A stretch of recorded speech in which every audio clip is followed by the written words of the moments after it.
The physical therapist's hands froze mid-examination when she recognized the face contorted in pain on her treatment table. Realizing too late that Preston Graham, the star quarterback whose injury had dominated every sports channel for the past week, was now her responsibility to heal. Penelope Garcia had been working at Summit Sports Medicine for 3 years, treating torn ligaments, sprained ankles, and the occasional dislocated shoulder with practiced efficiency. She loved her job, loved watching athletes return to their passion, but she had never treated anyone quite like this. Preston Graham was everywhere, his face plastered across billboards advertising watches, protein shakes, and luxury cars. His contract with the Los Angeles Titans was worth $40 million, and his endorsement deals supposedly doubled that. The press had been relentless since his knee gave out during the championship game 2 weeks ago. "I know that look," Preston said, his voice tight with discomfort. "You're wondering if I'm going to sue if you mess this up." Penelope blinked, refocusing on her patient rather than the celebrity. "Actually, I was wondering if you'd be difficult to work with. Famous athletes usually are." A surprised laugh escaped him before he could stop it, followed by a wince. "Hurts to laugh. Then I'll try to be less amusing." She gently manipulated his knee, feeling the swelling, assessing the range of motion. "Your surgeon did excellent work. The reconstruction looks solid, but you've got a long road ahead. 6 months minimum before you're game ready, and that's if everything goes perfectly." "6 months," he repeated flatly. "They're saying I might never play again." "They're wrong." Penelope met his eyes directly. "You will play again.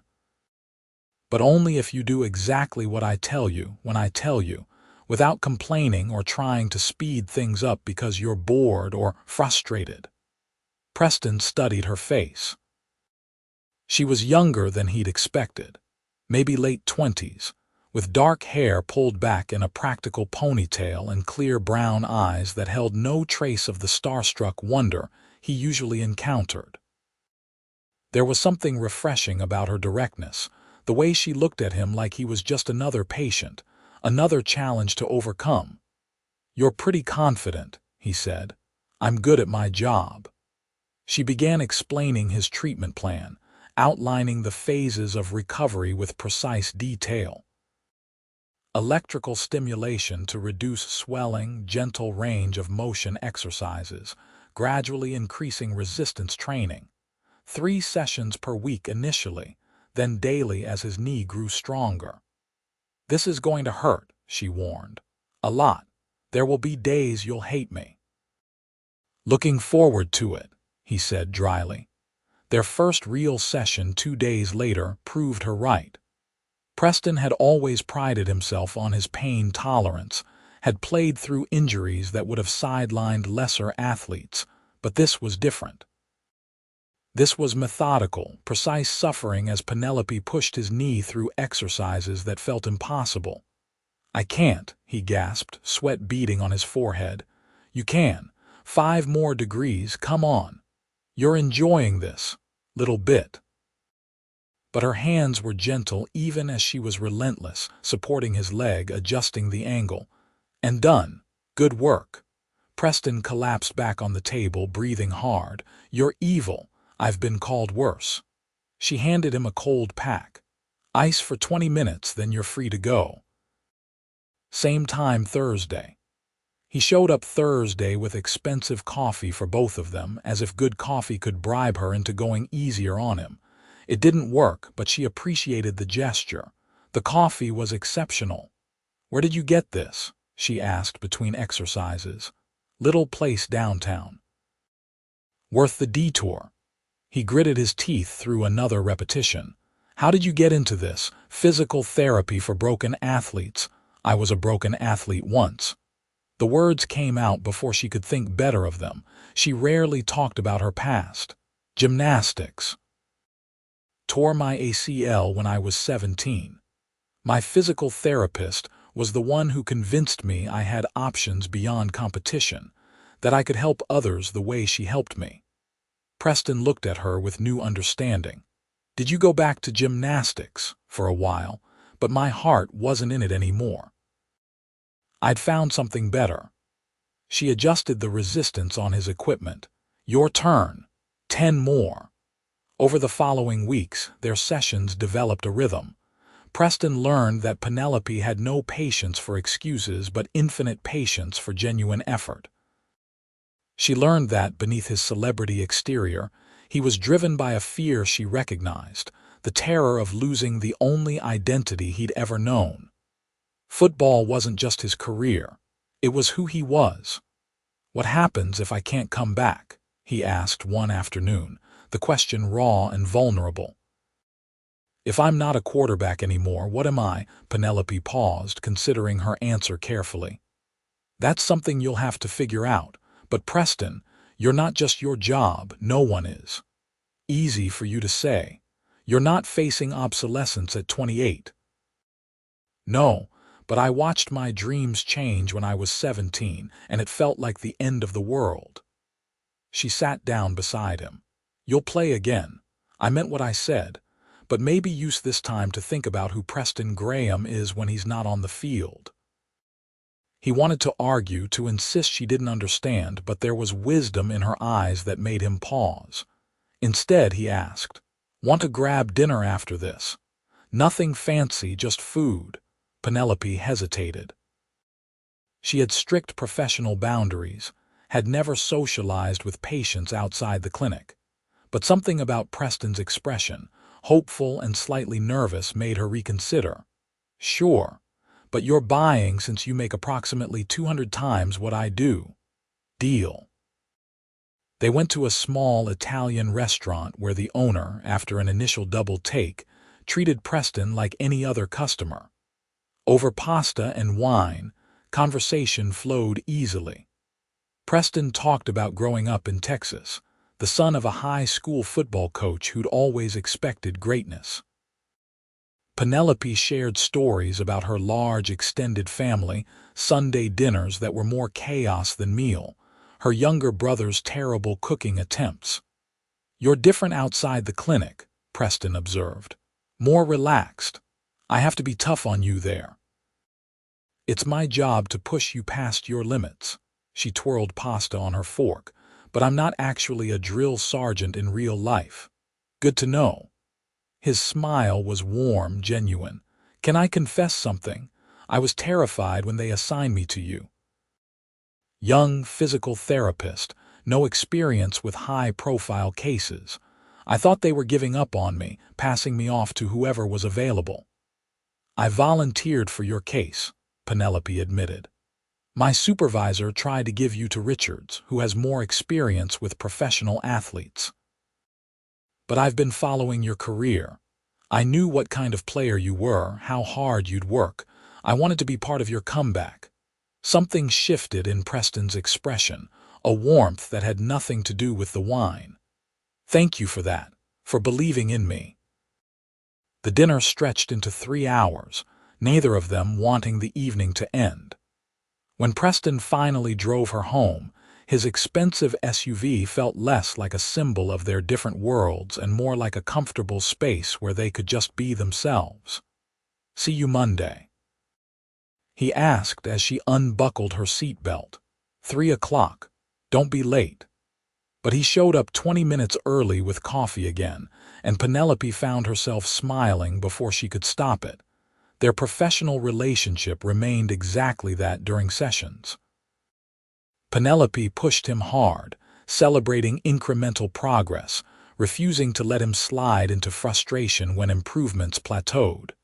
But afterward, they began spending more time together. Casual meals turned into longer conversations. Preston started texting her articles he thought she'd find interesting, videos of terrible sports injuries that made her laugh at his dark humor. You know people are going to talk, her colleague Sarah warned one afternoon. Preston Graham doesn't just grab dinner with his physical therapist 3 times a week for fun. We're friends, Penelope protested, but the words felt incomplete even as she said them. "Honey, that man looks at you like you hung the moon, and you light up every time he walks through that door." Sarah wasn't being cruel, just observant. "I'm not saying it's wrong, just be careful. He's not just any patient."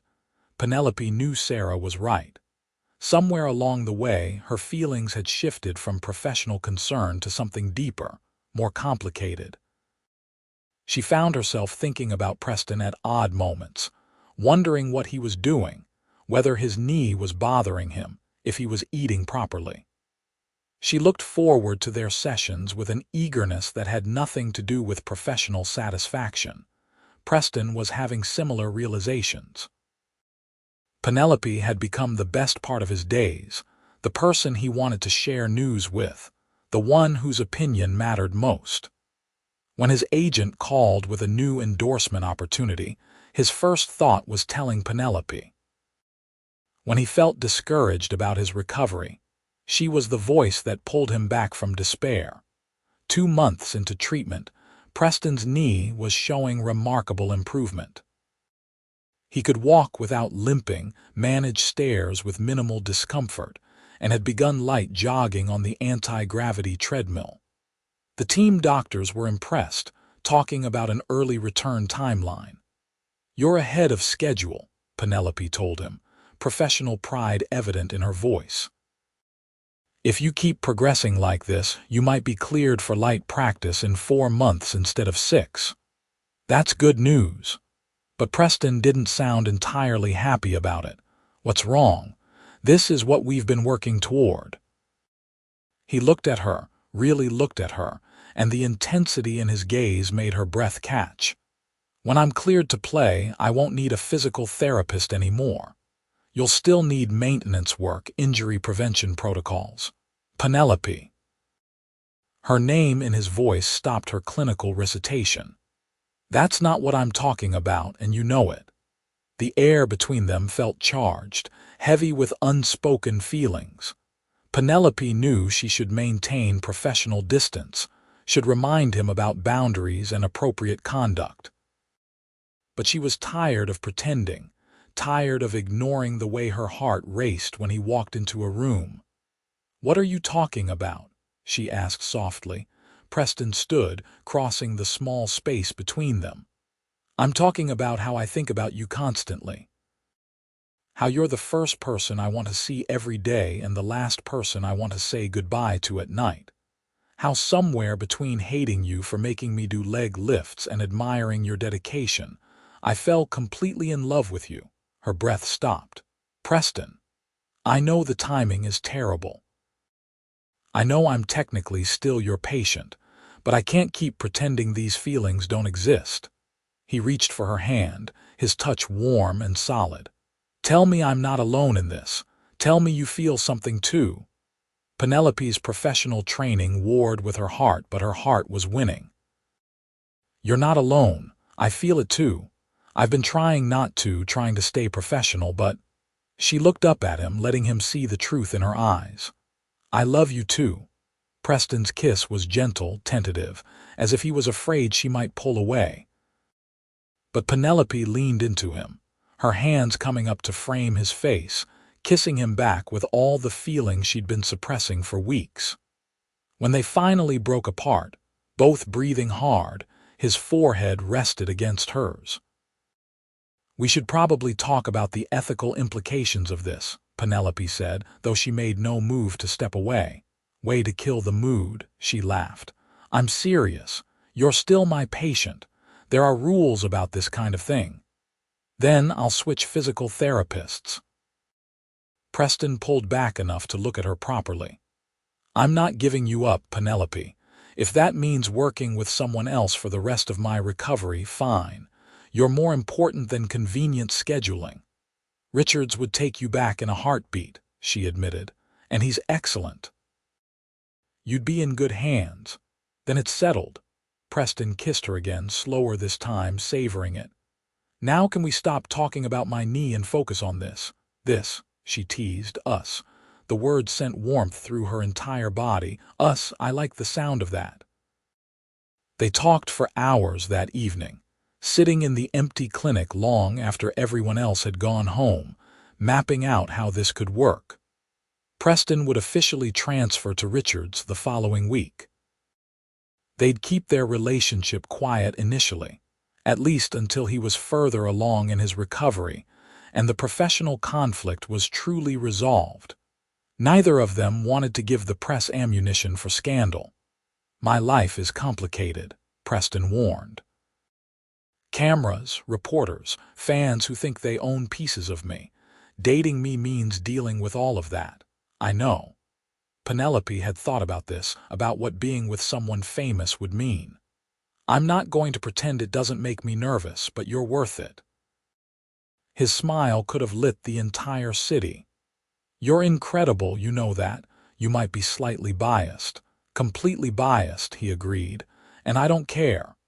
The transition to Richards went smoothly. The older physical therapist was thrilled to take over Preston's case, and if he suspected there were personal reasons behind the transfer, he was professional enough not to comment. Preston's recovery continued progressing beautifully, and now Penelope could celebrate his victories without professional distance. Their first official date was at a small restaurant outside the city, far enough from the usual celebrity haunts that they could enjoy relative privacy. Preston was nervous in a way that made Penelope's heart tender. This wasn't the confident athlete or the polished celebrity. This was just a man hoping to impress the woman he loved. "I've been on a lot of first dates," he admitted over appetizers, "but I've never been this nervous before." "Why nervous?" "Because this matters. You matter." He reached across the table for her hand. "I don't want to screw this up." "You won't." Penelope laced her fingers through his. "Preston, I've seen you at your worst, in pain and frustrated and angry. I've pushed you to your limits and watched you push past them. I know who you are beyond the highlight reels and the endorsements. That's who I'm in love with." "How did I get so lucky?" he wondered aloud. "Well, you did completely destroy your knee. I'd argue that's not particularly lucky." He laughed, the sound free and joyful. "Worth it if it brought me to you." As Preston's recovery progressed, they fell into a rhythm of stolen moments and quiet evenings. He'd show up at her apartment with takeout after his sessions with Richards, and they'd eat on her tiny balcony, talking about everything and nothing. She attended his training sessions when she could, watching from the sidelines as he gradually regained his strength and speed. The first time Preston ran a full sprint without pain, 4 months after his surgery, he looked directly at Penelope in the stands. The joy on his face was incandescent, and she found herself crying happy tears, so proud of how far he'd come. "Did you see that?" he demanded when he reached her after training, sweaty and exhilarated. "Full speed, no pain, no hesitation." "I saw." She threw her arms around him, not caring who might see. "You were amazing. I couldn't have done this without you. You know that, right?" Preston held her close, his heart racing against her cheek. "You gave me hope when I had none. You made me believe I could come back. You did the work. I just guided you. You did so much more than that." He pulled back to look at her. "You saved me, Penelope, not just my career, but me." Their relationship remained mostly private for those first few months, carefully guarded from the media scrutiny that followed Preston's every move. But word inevitably began to leak. A photo of them at dinner, Preston's hand covering hers on the table. A fan's excited post about seeing Preston Graham with a mysterious brunette at a movie theater. The sports blogs began speculating, trying to identify the woman who'd captured the quarterback's heart. "We should probably make this official," Preston suggested one evening. They were at his house, a stunning modern structure in the hills with floor-to-ceiling windows overlooking the city. "Before the press digs up every detail about your life without your permission." Penelope had been dreading this conversation even as she knew it was inevitable. "What does official mean?" Statement from my publicist confirming we're together. Maybe a few photos, controlled environment. It'll take the mystery out of it, make you less interesting to the parasites with cameras. Will it, though? She'd seen how the press treated athletes' partners, the scrutiny and criticism. I'm not exactly glamorous, Preston. I'm a physical therapist who lives in a one-bedroom apartment and drives a 10-year-old Honda. The press is going to eat me alive. Preston cupped her face in his hands, his expression fierce. Anyone who says a single negative word about you will answer to me. You're brilliant and compassionate and beautiful, and if they can't see that, they're blind. You really are biased. Unbelievably biased, he agreed. But also right. Say yes, Penelope. Let me show the world how lucky I am. She took a deep breath, pushing past her fear. Okay, yes, let's do this. The media storm was immediate and intense. Preston's publicist released a simple statement confirming that he was in a relationship with Penelope Garcia, his former physical therapist who'd helped him recover from his injury. Within hours, Penelope's social media was flooded with comments ranging from supportive to viciously cruel. Strangers analyzed her appearance, her background, her qualifications. Sports commentators debated whether the relationship was appropriate given how they'd met. Fan pages devoted to Preston expressed everything from happiness for him to jealous rage. This is overwhelming, Penelope admitted, staring at her phone with dismay. Delete the apps, Preston advised. Seriously. Nothing on there matters. The people who love you, who really know you, that's what counts. He was right, but it was still difficult to ignore the noise. Her phone rang constantly. Reporters and tabloids offering money for exclusive interviews. Tell all pieces about what Preston was really like. She refused them all, protective of their privacy, of the sacred space they'd built together. Preston's return to practice became the focus of every sports channel. Analysts debated whether he'd regained his former speed, whether his decision-making had been affected by the injury, whether the Titans should have picked up a backup quarterback just in case. Through it all, Penelope was his constant, the calm center of the storm. How do you do it? He asked one evening after a particularly brutal practice where nothing had gone right. How do you stay so calm when everything feels like chaos? I focus on what matters, she said simply. The noise doesn't matter. Your critics don't matter. What matters is that you're healthy, you're working hard, and you're doing what you love. Everything else is just static. Preston pulled her into his arms, breathing in the familiar scent of her shampoo, letting her steady presence ground him. I love you so much. I love you too, even when you're being dramatic about a bad practice. I'm not dramatic. You're incredibly dramatic. It's one of your less charming qualities. But she was smiling as she said it, and when he kissed her, there was laughter in it. 6 months after his injury, Preston was cleared for full contact. His first game back was against Seattle, and Penelope had never been so nervous in her life. She sat in the family section, surrounded by the wives and girlfriends of other players, all of whom had welcomed her warmly into their circle. He's going to be fine, assured Marcus's wife Jennifer, squeezing Penelope's hand. That knee is solid, and he's been training like a man possessed. I know, I just worry. That's love, Jennifer said with understanding. You never stop worrying about them. When Preston ran onto the field, the crowd erupted. Penelope found herself on her feet, cheering with everyone else, her heart in her throat. The game was brutal, physical, exactly the kind of test Preston needed. And he was magnificent. His passes were precise, his decision-making sharp, his mobility exactly what it had been before the injury. When he threw the winning touchdown with 30 seconds left on the clock, Penelope screamed herself hoarse, celebrating. After the game, Preston found her waiting outside the locker room. Without a word, he swept her into his arms, lifting her off her feet, kissing her with all the joy and relief and love he felt. "You did it," she said against his lips. "You were perfect. I had the best motivation." He set her down but kept his arms around her. "Knowing you were up there watching, believing in me, it made everything easier." The cameras were everywhere, capturing their moment, but neither of them cared. This was real, this was theirs, and the world could watch if it wanted. Preston's comeback became one of the feel-good stories of the season. He led the Titans to victory after victory, playing with a maturity and precision that had been lacking before his injury.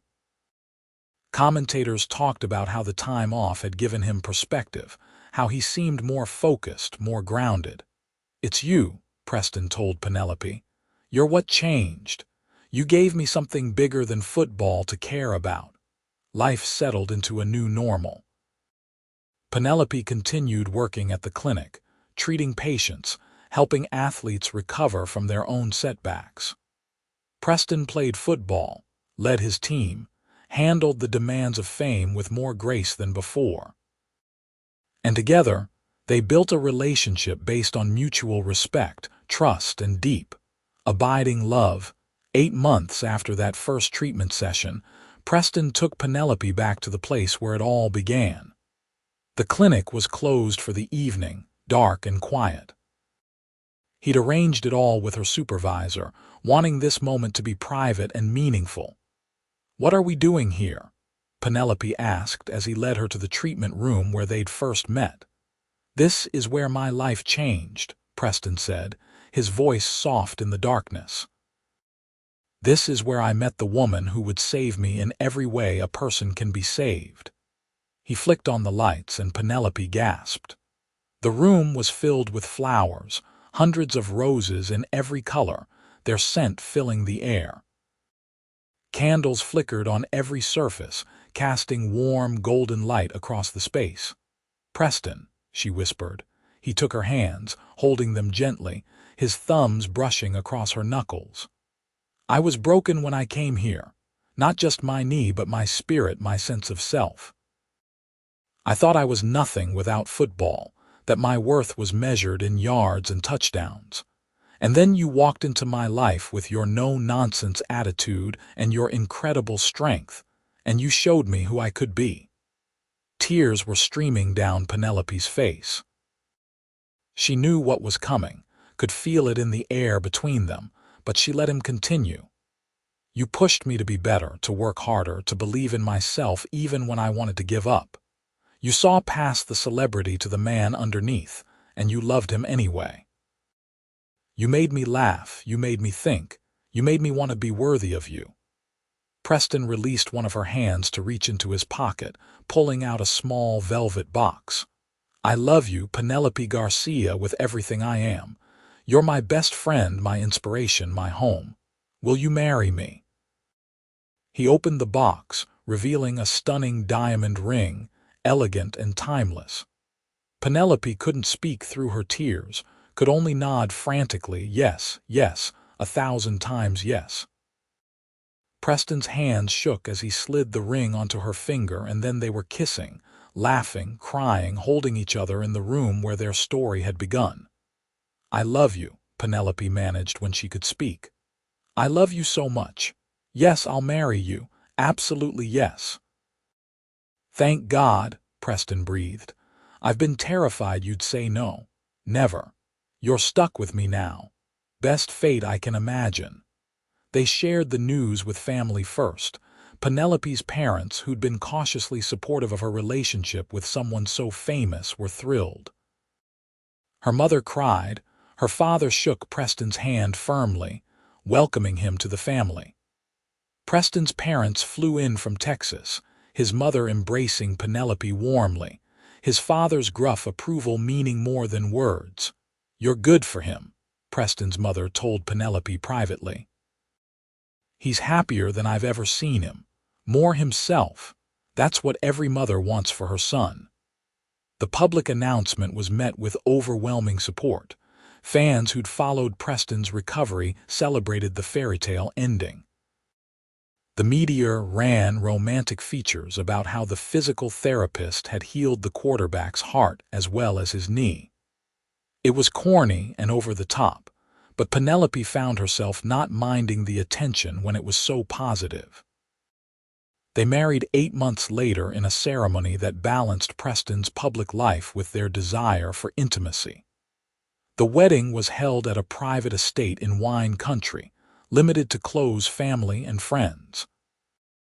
Penelope wore a simple but elegant dress that made Preston tear up when he saw her walking down the aisle. He wore a classic black tuxedo and couldn't stop smiling.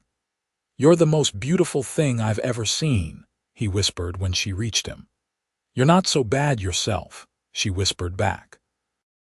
Their vows were personal, heartfelt, written by them rather than recited from tradition. Preston promised to always be her patient, to listen when she pushed him to be better, to love her with the same dedication she'd shown his recovery. Penelope promised to believe in him, to support his dreams, to be his safe harbor in the storms of public life. When the officiant pronounced them married and Preston kissed her, the cheers from their guests were deafening. But in that moment, it was just the two of them, husband and wife, beginning the greatest adventure of their lives. The reception was joyful, full of laughter and dancing and terrible speeches from Preston's teammates. Jennifer caught the bouquet, making her husband Marcus groan good-naturedly. Preston's father gave a toast that had everyone crying, talking about how proud he was of his son not for his athletic achievements, but for the man he'd become. "To Penelope," he said, raising his glass, "for seeing what the rest of us always knew was there and loving him for it." They honeymooned in Italy, 2 weeks of privacy and romance away from the press and the public eye. They explored ancient ruins, ate incredible food, and spent long afternoons in bed just talking and being together. Preston was recognized occasionally, but Italian fans were more respectful of their privacy, content with a quick photo rather than invasive questions. "I could stay here forever," Penelope said one evening. They were on a balcony overlooking the Mediterranean, the sunset painting the sky in shades of orange and pink. "Me too," Preston agreed, his arms around her from behind. "But we have a life to get back to, a good life. The best life," she corrected. Returning to reality was easier than expected because their reality was so full of joy. Penelope continued her work, though she'd been promoted to senior physical therapist and now supervised other clinicians. Preston had his best season yet, breaking records, leading the Titans to the playoffs. But more importantly, he'd found balance. Football was what he did, not who he was. A year into their marriage, Penelope discovered she was pregnant. She'd been feeling off for weeks, exhausted in a way that had nothing to do with her workload. The positive test made her stare at the little plastic stick in disbelief for a full 5 minutes before the reality sank in. She told Preston that evening after he got home from practice.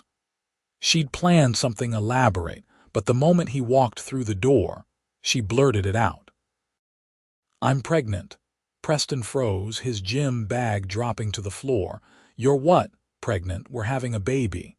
She held up the test as proof, laughing at his stunned expression. "Surprise."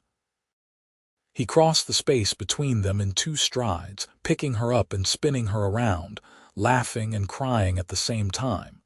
"We're having a baby. Oh my God, we're having a baby." "You're happy." She'd been 99% sure he would be, but that 1% of doubt had nagged at her. "Happy, Penelope, I'm ecstatic, terrified and completely unprepared but ecstatic." He set her down gently, his hand immediately going to her still flat stomach. "There's a person in there, our person." "Our person," she agreed, covering his hand with hers. Preston threw himself into preparing for fatherhood with the same intensity he brought to football. He read every parenting book he could find, attended every doctor's appointment, and turned the spare bedroom into a nursery with meticulous attention to detail. Penelope found his enthusiasm endearing and occasionally overwhelming. "Preston, the baby isn't going to care if the crib is oak or maple," she said, watching him debate paint swatches for the 40th time. "I want everything to be perfect. The baby will care that we love them and keep them safe. The rest is just details." She wrapped her arms around him from behind. "You're going to be an amazing father. You know that, right?" "I hope so." His voice was vulnerable in a way it rarely was. "What if I mess this up?" "Then we'll figure it out together. That's what we do." She kissed his shoulder. "Besides, you've got great instincts. Look how well you've trained me." He turned in her arms, laughing. "Trained you? Please, you're completely untrainable. And yet you love me anyway." "Completely and utterly," he agreed. Their daughter was born on a rainy Tuesday in March, 6 pounds and 8 ounces of perfect tiny human. Preston was in the delivery room, holding Penelope's hand, crying openly as their baby girl entered the world. When the doctor placed her in Penelope's arms, both of them were overwhelmed with love so fierce it was almost painful. "She's perfect," Preston whispered, touching one tiny hand with his finger. "Look at her, Penelope. We made that." "We made that," she agreed, unable to look away from their daughter's face. They named her Patricia Grace after Preston's grandmother and Penelope's. Patricia had Preston's blue eyes and Penelope's dark hair, and from the moment she drew breath, she had both her parents wrapped completely around her tiny fingers. Fatherhood transformed Preston in ways Penelope hadn't anticipated. The fierce competitor who'd fought his way back from a devastating injury became gentle and patient with their daughter. He'd spend hours just holding her, talking to her about everything and nothing, singing off key lullabies that made Penelope's heart melt. "You're doing night duty again?" she asked, finding him in the nursery at 2 in the morning, Patricia cradled against his chest. "Couldn't sleep. Wanted to spend time with my girl." He looked up at Penelope, his expression so full of love it took her breath away. "I never knew I could feel this way. Like my heart is walking around outside my body." "That's parenthood," Penelope said, coming to lean against him. "Terrifying and wonderful all at once." Preston managed to balance his career with fatherhood better than anyone expected. He brought Patricia and Penelope to games when he could, loved seeing them in the stands. His teammates teased him mercilessly about his transformation from playboy to devoted family man, but there was affection in the ribbing. "Never thought I'd see Preston Graham showing off baby photos," Marcus said, shaking his head in mock disbelief. "Best photos I've got," Preston replied, completely unashamed. 2 years later, their son Peter arrived, another perfect addition to their growing family. Peter was quieter than his sister, more thoughtful, with Penelope's brown eyes and Preston's athletic build even as a baby. Patricia was instantly smitten with her little brother, wanting to help with everything from diaper changes to bottle feeding. "Gentle, sweetie," Penelope reminded as Patricia tried to give Peter a rather enthusiastic hug. "I love him," Patricia declared with the certainty only a toddler could muster. "We all love him," Preston agreed, scooping up both his children. "Just like we all love you." Life became beautifully chaotic. Between Preston's football schedule, Penelope's work at the clinic, and 2 small children, there were days when they barely had time to breathe. But they made it work, supported by loving families and their own unshakable commitment to each other and their children. Preston retired from football when Peter was 3 and Patricia was 5. It was time, he said. He'd accomplished everything he'd wanted in the sport, had won the championship ring that had eluded him for so long. Now he wanted to be present for his children's lives, to coach Patricia's youth soccer team and teach Peter to throw a football in the backyard. Any regrets? Penelope asked on his last game day. Not a single one, Preston said honestly. Football gave me an incredible life, but you and the kids, you're what makes that life meaningful. He transitioned into broadcasting, offering commentary and analysis for games. It kept him connected to the sport he loved while giving him the flexibility to be home for dinner most nights, to attend school events, to be the father and husband he wanted to be. On their 10th wedding anniversary, Preston took Penelope back to the clinic where they'd met. It was late evening, the building empty just like the night he'd proposed. But this time, instead of flowers and candles, he'd arranged for a simple dinner in the treatment room, the table set with their favorite foods and a bottle of wine. 10 years, he marveled, pulling out her chair. Feels like yesterday and forever all at once. Poetic, she teased, sitting down. You've been watching too many romantic movies with Patricia. Guilty. But seriously, Penelope. He took her hands across the table. Thank you for this life. For believing in me when I was broken, for loving me through everything, for giving me our beautiful children. You're still the best thing that ever happened to me. Tears pricked her eyes. Even after 10 years, he could still make her cry with his sincerity. You're the best thing that happened to me too. I love you, Preston Graham, even when you leave your socks on the bedroom floor. It's my one flaw, he said solemnly. Your only flaw, she agreed, laughing. They talked through dinner about their decade together, remembering the struggles and celebrating the triumphs. Preston's injury, which had seemed like a catastrophe at the time, had become the thing they were most grateful for because it had brought them together. Do you ever think about what would have happened if you hadn't gotten hurt? Penelope asked. Where we'd be. Never met you, Preston said immediately. Would have kept playing, kept living that shallow existence where everything was about the next game, the next endorsement. I'd have missed everything that matters. You don't know that. Maybe we would have met some other way.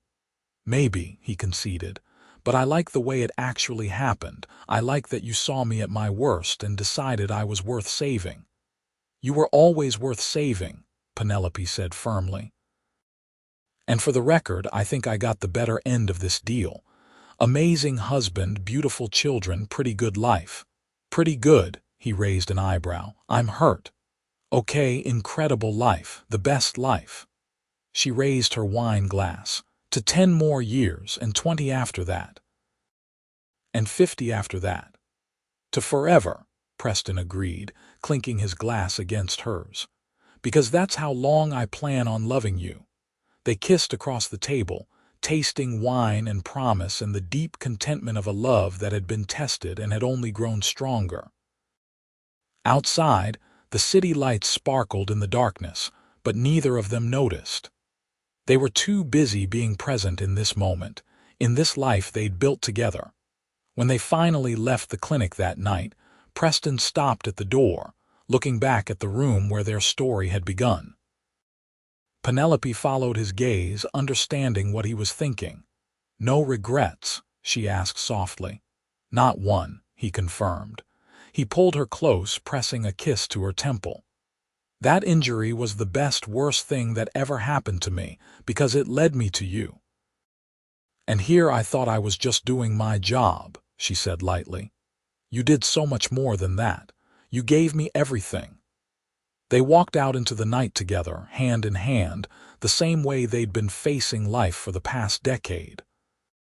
Partners, lovers, best friends, parents, their bond forged in the difficult early days of his recovery, and strengthened by every challenge they'd faced since.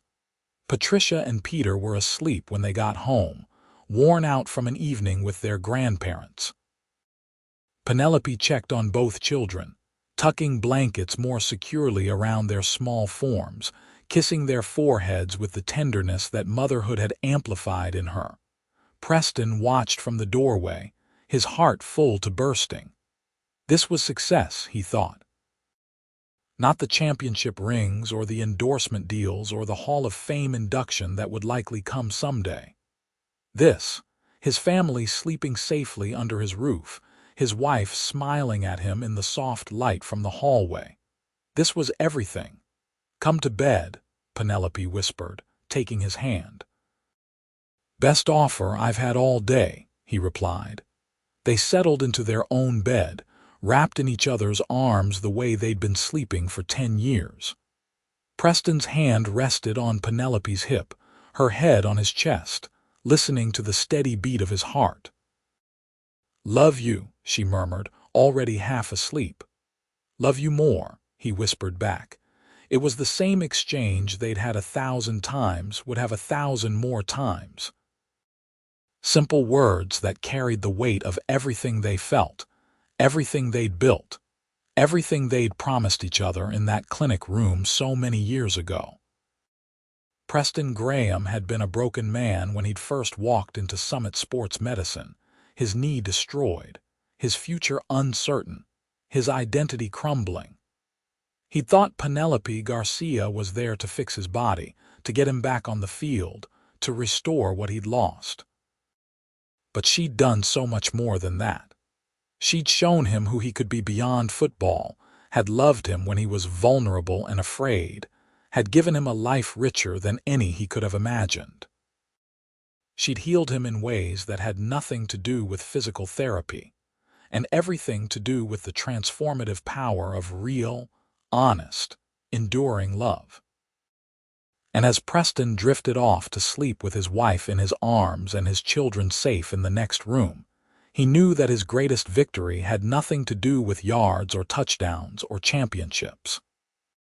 His greatest victory was the life he'd built with Penelope, the family they'd created together, the love that sustained them through everything. He'd fallen while healing, just as the doctors had feared. But he hadn't fallen back into injury or depression or failure. He'd fallen in love. And that had made all the difference. Years continued to pass in a blur of soccer games and school plays, family vacations and quiet evenings at home. Patricia grew into a confident teenager with her father's competitive spirit and her mother's compassion. Peter developed a love for science, spending hours conducting experiments in the garage that made Penelope nervous and Preston proud. "He gets that from you," Preston said, watching their son present his project on biomechanics at the school science fair. "That analytical mind." "He gets his persistence from you," Penelope countered. "That kid doesn't give up until he figures something out." They attended physical therapy conferences together, Preston often joining Penelope as she presented research on athletic recovery. He'd become passionate about helping other athletes navigate career-ending injuries, understanding from personal experience how devastating that transition could be. Together, they established a foundation that provided resources and support for injured athletes, combining Penelope's clinical expertise with Preston's understanding of the psychological challenges. "We're making a difference," Penelope said after a particularly moving meeting with a young basketball player who'd torn his ACL. "Did you see his face when you told him he'd play again?" "I saw my face 10 years ago," Preston replied. "When you told me the same thing, this is us paying it forward." Their love deepened with time, maturing from the passionate intensity of their early relationship into something steadier, but no less profound. They knew each other's rhythms, could communicate with glances across crowded rooms, supported each other through challenges, and celebrated victories large and small. "Remember when we thought having one baby was hard?" Penelope laughed one evening, helping Patricia with algebra while simultaneously quizzing Peter for his history test, and trying to finalize a treatment protocol for work. "I remember thinking I knew what love was before I met you," Preston said, taking over with Peter so Penelope could focus on Patricia. "I had no idea." "Smooth talker," she said, but she was smiling, just honest. On their 20th anniversary, surrounded by family and friends, Patricia and Peter, now young adults themselves, Preston gave a toast that had everyone reaching for tissues. 20 years ago, I married the woman who saved my life, he began. I was 28 years old, convinced my career was over, terrified of who I'd be without football, and Penelope looked at me like I was crazy for thinking so small. She pushed me to heal, yes, but more than that, she pushed me to grow, to become someone bigger than just an athlete. She loved me at my worst and made me want to be my best. He turned to face Penelope directly, his eyes shining. You gave me everything, Penny. Our children, our life, our love. You're still the first person I want to see every morning and the last person I want to talk to every night.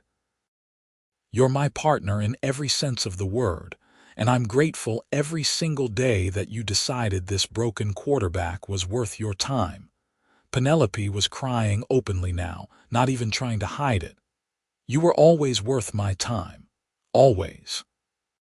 To 20 more years, Preston said, raising his glass. And to the woman who made it all possible. The room erupted in cheers and applause. Patricia and Peter hugged their parents, both of them emotional themselves. This was what they'd grown up with, this deep love and respect between their parents, and it had shaped them into the people they were becoming. Think you two will ever be less gross? Patricia teased through her tears. Never, Preston and Penelope said in unison, then laughed. Later that night, after everyone had gone home and the house was quiet, they sat on their back patio under the stars. Penelope was curled into Preston's side, his arm around her shoulders, both of them comfortable in the silence. Any regrets? She asked, echoing the question he'd asked her so many times over the years. Not a single one, Preston replied without hesitation. You. Only that I didn't meet you sooner. Think of all the time we could have had. We met exactly when we were supposed to, he said with certainty. I wasn't ready for you before that injury. I needed to be broken down so you could help me build myself back up into someone worthy of you. You were always worthy, Penelope insisted. But I understand what you mean. Timing matters. Perfect timing, Preston agreed.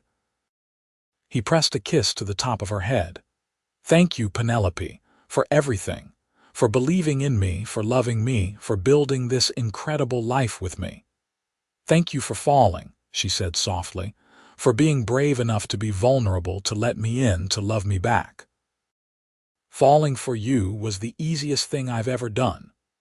They sat there for a long time, wrapped in each other and the peaceful night, reflecting on the journey that had brought them to this moment. From that first meeting in the clinic to this, 2 decades of love and partnership and growth. Preston Graham had walked into Summit Sports Medicine a broken man, physically and spiritually. He'd walked out healed in ways that transcended his knee, transformed by the love of an exceptional woman who'd seen past his fame to the man underneath.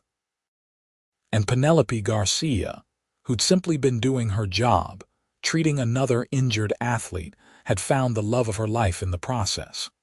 She'd helped Preston heal, yes, but he'd healed her too, had shown her what real partnership looked like, had given her a family and a purpose beyond her work. Their story, which had begun with pain and uncertainty, had become something beautiful. Not perfect, because no life is perfect, but real and rich and full of the kind of love that sustains people through everything life throws at them. As they finally headed to bed that night, Penelope paused at the photos lining their hallway. Their wedding day, Patricia as a newborn, Peter's first birthday, family vacations and quiet moments and everything in between. A visual history of the life they'd built together. We did good, she said softly. Preston came to stand beside her, looking at the same photos. We did amazing, he corrected. And we're not done yet. No, she agreed, taking his hand. We're definitely not done yet. They had years ahead of them still. More memories to make, more challenges to face together, more love to give and receive. and they'd face it all the way they'd faced everything else, side by side, partners in every sense of the word. Preston Graham had fallen while healing, just as everyone had feared. But he'd fallen in love, not into failure. And that love had carried him through his recovery, through retirement, through every challenge and triumph that followed. Because sometimes the best things in life come from the moments that break us. Sometimes falling is exactly what we need to do to find out who's there to catch us. And sometimes the person who helps us heal becomes the person we can't imagine living without. For Preston and Penelope, that injury, that first meeting, that gradual recognition of something deeper than professional obligation had been the beginning of everything that mattered. Their love story had started in a physical therapy clinic with a damaged knee and a determined therapist, but it had grown into something that transcended its unlikely beginning. It had grown into a life, a family, a love story for the ages. The kind of story that proved that sometimes the best things really do come from the most unexpected places. That sometimes being broken is the first step toward becoming whole. That sometimes falling is just another word for finding your way home. And as Preston and Penelope climbed into bed for the 10,000th time as husband and wife, both of them still deeply in love, still grateful for every day they had together, they knew that their story was far from over. But whatever chapters lay ahead, they'd face them the same way they'd faced everything else, together. Always together, because that's what real love means. Not perfection, but partnership. Not ease, but effort. Not just falling in love, but choosing that love every single day, through every challenge, for the rest of your lives. And they'd chosen each other that day in the clinic, even if they hadn't known it yet. They'd chosen each other through his recovery, and their courtship and their marriage and their children and every moment in between. And they'd keep choosing each other, every day, for all the days to come. Because Preston Graham and Penelope Garcia had found something rare and precious in that unexpected beginning. They'd found their forever, and nothing, not injury or fame or the passage of time, could ever change that fundamental truth. They were each other's home, each other's healing, each other's heart. And that was everything that mattered.